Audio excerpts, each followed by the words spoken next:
பிரமாதமாக பண்ணியிருக்காரு கௌதம் கார்த்திக். அவருடைய கரியரில் கண்டிப்பாக ஒரு பிரேக் த்ரூ படமாக இந்த படம் 10 தலை அமையும்.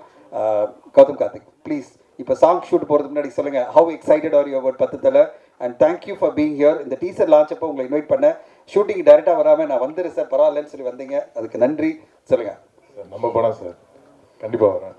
அண்ட் எல்லாருக்கும் வணக்கம். தேங்க்யூ எல்லாரும் இங்கே வந்து நம்மளை சப்போர்ட் பண்ணதுக்கு. ஃபர்ஸ்ட் உங்களுக்கும் நல்லா பிஸி ஷெடியூல்லாம் இருக்கும், ஸோ நீங்கள் டைம் எடுத்து இங்கே வந்ததுக்கு பெரிய நன்றி. கண்டிப்பாக என் மனசில் இருக்கிறது எல்லாமே பேசிட்டாங்க, ஸோ இதுக்கு மேலே நான் என்ன பேச போகிறேன்னு எனக்கு தெரியாது. பட் டெஃபினட்டாக இந்த ப்ராஜெக்டில் நான் ஒர்க் பண்ணது வந்து எனக்கு ஒரு பெரிய பிளெஸிங்காக தான் இருந்தது. And I work on 2 versions of this project. And டெஃபினட்டாக இது மஃப்டி மாதிரி இருக்காது. It's a totally different revamped கதைன்னு சொல்லலாம். அண்ட் ஐ திங்க் ஐயா சொன்ன மாதிரி கிருஷ்ணா சார் பயங்கரமாக போராடி இருக்காரு.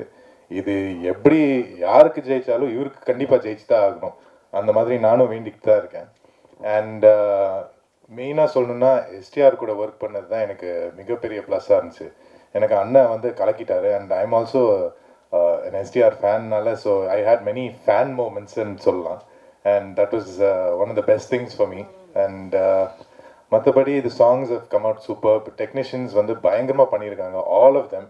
அண்ட் மெயினாக நான் சொல்கிறது வந்து I got to work a lot with Sakthi Saravanan sir, fight master. So எனக்கு நிறைய ஃபைட் சீக்வன்சஸ் இருக்கிறதுனால அவர் கூட பயங்கரமாக ஜெல் ஆகிட்டு பார்த்துருக்கேன். And I work to them a lot. And I think அவருக்கு நிறைய ஒரு டேலண்ட் இருக்குது, அது கண்டிப்பாக இந்த சினிமா இண்டஸ்ட்ரியில் அவர் நிறையா பண்ண போகிறாரு. And it's going to really shine. So அவருக்கு ஒரு ஸ்பெஷல் மென்ஷன் நான் இப்போ சொல்லிக்கிறேன். அண்ட் மற்றபடி எல்லாமே சொல்லிட்டீங்க. So all my co artist Madhuguru Swami, DJ Arunachalam and Priya, obviously Priya, and all of them done a wonderful job. எனக்கு தெரிஞ்சு I think எல்லாருக்கும் ஒரு டிஃப்ரெண்ட் ஷேட் கொடுத்துருக்காரு. And just one small thing I wanted to say, Krishna sir எனக்கு first time இங்கே இந்த project சம்மந்தப்பட்டு meet பண்ணும்போது சொன்னார் என்கிட்ட, உனக்கு ரொம்ப சாஃப்ட் ஃபேஸாக இருக்குது, கண்ணெல்லாம் ரொம்ப ப்ளசண்ட்டாகவே இருக்குது, இந்த கேரக்டர் அப்படி இருக்கவே கூடாது, கொஞ்சம் கோவப்பட்டுக்கோ, கொஞ்சம் அதெல்லாம் பழகிக்கோ அப்படின்ட்டு என்னை திட்டினாரு.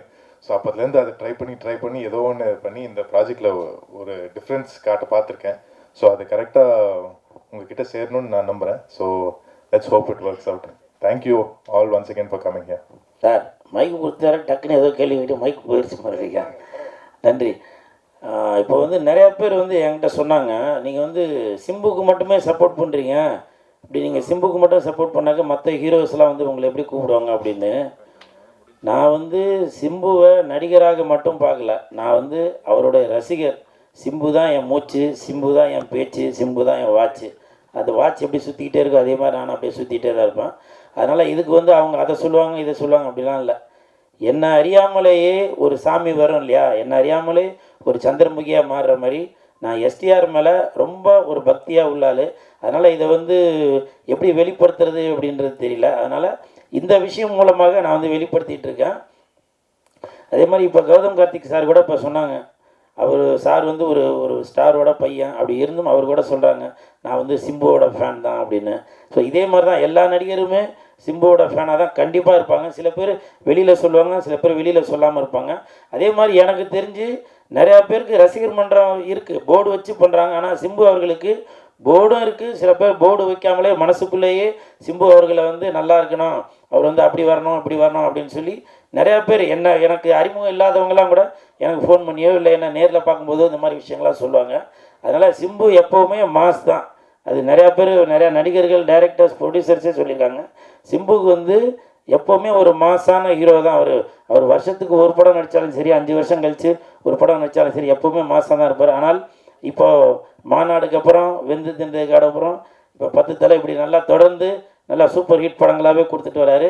ரசிகர்களுக்கு வந்து இது வந்து பெரிய ஒரு ட்ரீட்டு தான். அது நான் நிறைய இடத்துல ப்ரெஸ் மீடியா பீப்புளை சந்திக்கிறப்போ கேட்பாங்க, ஒரு படத்துக்கு வந்து நீங்கள் வித்தியாசமாக எதனா ஒன்று ப்ரமோட் பண்ணிட்டு வருவீங்க, உங்கள் தானே தலைவன் எஸ்டிஆர் அவர்களோட படத்துக்கு நீங்கள் வந்து எப்படி ப்ரமோட் பண்ண போகிறீங்க, அந்த படத்துக்கு தேட்டரில் ஃபஸ்ட் நாள் எப்படி வர போகிறீங்க அப்படின்னு.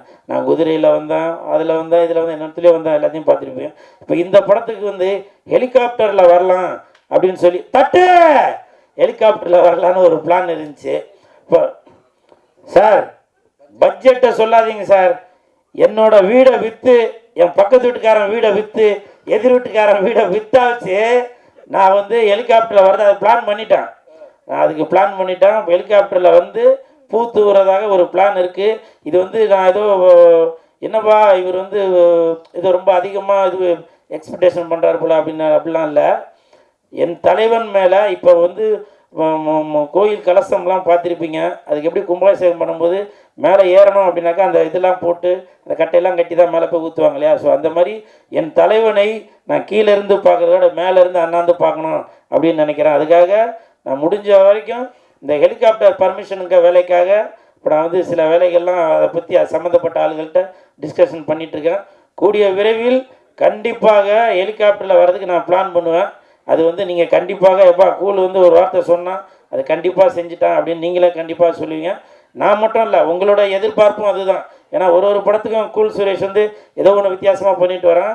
இவர் வந்து தலைவனாக நினைக்கக்கூடிய என் தலைவன் எஸ்டிஆர் படத்துக்கு இவர் எப்படி வரப்போகிறார் அப்படின்னு நீங்களே யோசிக்கிறீங்க இல்லையா? கண்டிப்பாக ஹெலிகாப்டரில் வர்றதுக்கு நான் பிளான் பண்ணுறேன். சரிங்களா? கண்டிப்பாக இந்த படம் மிகப்பெரிய வெற்றி அடையும். நம்ம வந்து கூடிய விரைவில் ஆடியோ ரிலீஸ் ஃபங்க்ஷனில் சந்திப்போம். Thank you sir.